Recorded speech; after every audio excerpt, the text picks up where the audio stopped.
결론부터 말씀을 드리자면 다우존스와 S&P 500 또다시 사상 최고치 기록을 했습니다. 나스닥 지수도 0.4% 같이 상승을 하긴 했습니다만 지난주에 워낙에 또 많이 나스닥이 셌기 때문에 이 장중 기준으로 이미 훨씬 더 높은 지수가 있죠. 그래서 나스닥은 사상 최고치를 돌파하지는 못했습니다만 오늘 3대 지수 모두 다 강세 흐름인 건 맞습니다.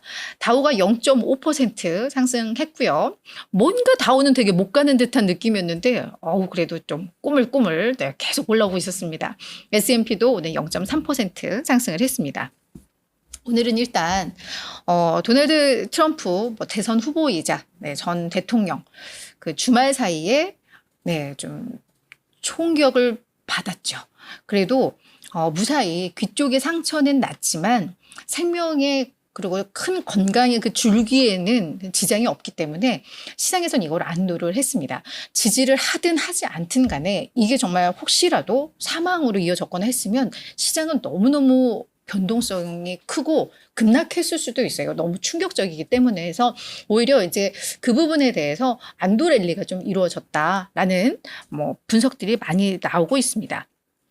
그리고 이제 우리 트럼프도 이분이 되게 똑똑하다라는 생각이 드는 게 충격적이었잖아요. 사실 대선 후보를 향해서 총을 쐈다라는 거에 너무 충격인데 이분도 그러니까 이제 어떤 미국의 통합을 이야기를 하기 시작을 했어요. 정치적으로 너무 이렇게 극단에 달하다 보니까 이런 사고가 나다 보니까 그래서 이제 연설문이나 이런 데 있어서 원래는 얼마나 두 어르신이 서로 저격해서 얼마나 서로 욕을 해댔어요. 근데 그 연설문에 있었던 바이든에 대한 비난, 욕 다 제외를 시켜버리고 미국의 통합 이런 쪽으로 아마 이야기를 하고 있는 것 같습니다. 그러다 보니까 시장은 그런 부분에 대해서 오히려 정치적 불확실성이 좀 더 낮아졌다라고 판단을 하는 것 같아요. 그래서 오늘 시장이 많이 좋았다라고 이해를 하시면 될 것 같습니다. 이번 주 경제 지표는 경제 상황을 알 수 있는 내용들의 지표가 좀 많이 나와요. 6월 소매 판매 있고 산업 생산 있고 주택 경기를 알 수 있는 주택 착공이라던가 승인 건수 이런 거 예정되어 있습니다. 아마 화요일부터 시작이 되니까 이제 미국의 경제가 어찌 되느냐. 금리 인하 이제 9월 금리 인하는 기정사실을 하고 있고 그래서 인플레이션은 완화되고 있는데 경기가 훅 꺾이지 않고 어느 정도 그래도 다져주면서 갈 것인가 이제 그걸 확인하기 때문에 그런 경제 지표들에 이번 주에는 많이 관심이 쏠릴 것 같고요. 이제는 실적 시즌이죠. 그게 이제 증시의 핵심이 될 수도 있을 것 같은데 15일에 골드만삭스와 블랙록 실적 공개를 했죠. 그리고 16일에 이제 유나이티드 헬스나 뱅크 오브 아메리카, 모건 스탠리, 찰스 슈왑 등이 또 실적을 공개할 거고 존슨앤존슨, 유나이티드 항공, 넷플릭스, 도미노 피자, 아메리칸 익스프레스 등이 이번 주에 실적 발표가 예정된 좀 굵직한 기업들입니다. 아마도 넷플릭스 요게 또 18일 날 공개되는 요게 또 시장 관심들 많이 있을 것 같아요. 그래서 이번 주 일정들 요런 게 있다라는 거 참고를 하시면 좋을 것 같습니다. 자, 그럼 앞서 이제 트럼프로 인한 그런 안도감 그게 시장을 이끌었던 핵심 요인 중 하나였고요. 또 다른 하나는 우리 제롬 파월 연준 의장의 멘트입니다. 지난주에 상원, 하원 의회에서 계속 연설을 했었고 같은 멘트예요. 같은 멘트인데 근데 오늘은 또 이게 또 시장에서 많이 부각이 됐습니다.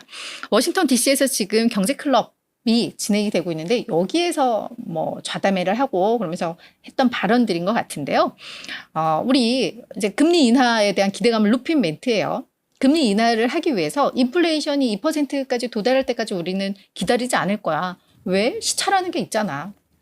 옛날부터 우리가 계속 금리 높여놨고 그게 계속 경제든 노동시장이든 인플레이션이든 이런 데 영향을 미치고 있기 때문에 인플레 2% 이거 우리 도달하는 거 기다리지 않아도 돼. 그냥 방향성이 2%를 향해서 가고 있다라는 그 방향성만 확인되면 우리는 그 이전에도 금리 인하 할 수 있어 라는 이야기죠. 그래서 요 얘기 했던 얘기입니다. 계속 했던 얘기인데 오늘 요게 조금 더 부각이 됐다라고 이해를 하면 될 것 같고요. 그래서 계속해서 또 우리 연준에서 이야기했던 게 인플레 2%로 도달하려는 그 경로에 있다라는 더 강한 확신을 우리는 얻기를 원한다. 그래서 데이터를 통해서 이런 확신을 얻어야 된다라고 이야기를 했는데 최근 인플레 데이터가 그렇게 나오고 있다. 우리에게 확신을 주고 있다라고 이야기를 또 했고요.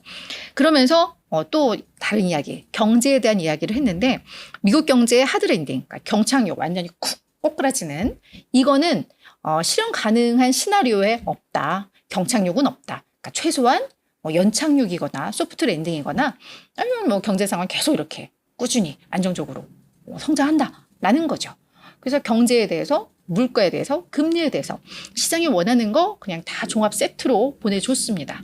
이게 또 하나의 호재로 작용했다라고 보시면 될 것 같습니다.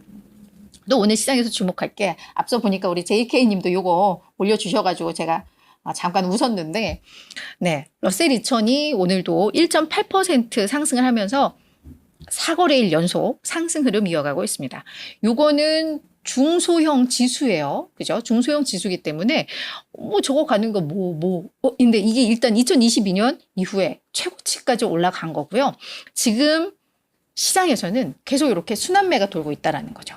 그동안 가지 못했던 중소형주들이 이제는 가기를 시작했다라는 건데 이게 단순히 그렇다고 오늘 대형주들이 다 꺾이거나 이게 아니라 대형주들이 그동안에 막 미친 듯이 올라갔던 거에서 이제 약간 숨을 좀 고르고 있고 그러면서 중소형주가 가니까 순환매다 아니면 이제 시장의 온기가 확산이 되고 있다 이런 것들도 시장에서는 나쁘지 않죠. 쏠림 현상이 점점 해소가 되고 있고 완화가 되고 있다라는 거기 때문에 러셀 2000 지수가 가는 거 오히려 이거는 더 건강한 랠리로 볼 수 있기 때문에 시장에서는 이것도 꽤 의미 있게 보고 있는 상황인데요. 도이치뱅크에서는 이번 실적 시즌의 핵심은 이 순환매다라고 이야기를 하고 있습니다. 그래서 기업들의 이 실적 전망을 하다 보니까 우리 빅테크 기업들은 물론 30%씩 이익이 성장하고 이러는 것 같아요. 근데 그 성장 강도가 살짝쿵 둔화가 되고 있는데 반면에 그 밖의 기업들은 이 성장률이 조금씩 더 올라간다. 그러면서 아마 이런 순환매, 온기 확산, 요게 이번 실적 시즌의 핵심 화두가 될 거다라고 도이치뱅크에서는 이야기를 하더라고요. 그래서 이번 실적 시즌 한번 정말 그렇게 되는지 그리고 오히려 그동안 못 갔던 아이들이 실적 모멘텀을 바탕으로 올라가주면 시장은 오히려 더 갈 수 있다라는 얘기이기 때문에 이번에 그런 부분도 저희가 집중해서 봐야 될 것 같습니다.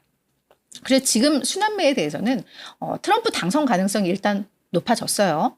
그런데 트럼프가 당선이 되면 아마도 이분이 지금 주장하는 그런 공약들을 보면 우리 미국 기업들에 대해서 규제 완화하고 대신에 이제 수입하는 거에 대해서는 관세를 더 높여가지고 하고 그다음에 세금을 인하해주고 이런 거예요. 그러다 보니까 인플레이션이 올라갈 수 있다라는 것도 좀 나오고 이렇긴 하는데 일단 금융 섹터라던가 기타 그동안에 약간 소외됐던 다른 빅테크를 제외한 이런 제조업체라든가 의료 부문이라든가 이쪽이 오히려 수혜를 볼 수 있다라는 얘기도 나와요. 그래서 오늘 그런 종목들도 좀 올랐는데 이제 이게 순환매와 이게 다 좀 맞물렸다. 정치적인 이슈와 그렇게 시장 이해하면 될 것 같습니다. 자, 마지막은 짧게 보면 될 것 같은데요. 구글, 우리 알파벳이 사이버 보안 회사 위즈를 230억 달러에 인수하는 방안을 지금 검토했고 그래서 위즈와 이걸 협상 중이다라는 얘기가 나왔는데 우리 지난주에 구글이 소프트웨어 기업 허브스팟 협상하다가 관뒀다라는 얘기가 있었으니까 이것도 결말 어떻게 날지는 몰라요. 모르지만 이런 뉴스도 있었다라는 거 참고로 아시면 되겠고 이게 실제 인수로 이어지면 230억 달러 요 규모는 구글에서 하는 M&A 중 최대 규모가 될 수 있다라는 거 이거는 그냥 우리 알고 넘어갈 정도면 좋을 것 같습니다.